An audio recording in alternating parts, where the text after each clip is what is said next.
friends. So today we are going to make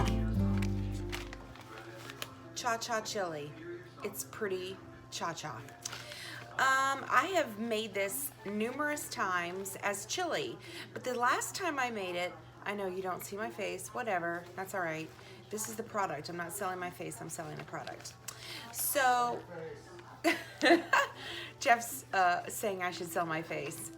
All right, so the thing about this, I've made this numerous times before, but the last time I made it, I turned it into a dip, which is what I'm gonna do today.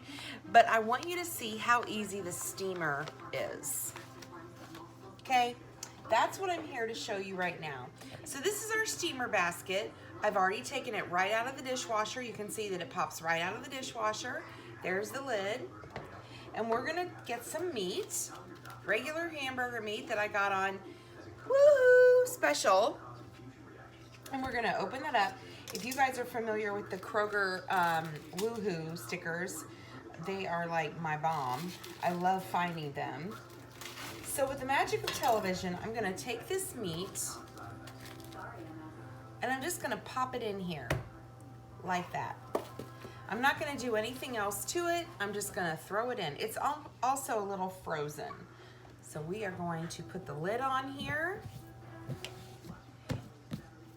and then we'll see how it cooks up in about 4 minutes. Okay, so it was in the microwave for 5.5 minutes. And there you go. That's it. It's completely finished. I'm gonna drain off the juice and add it to my chili.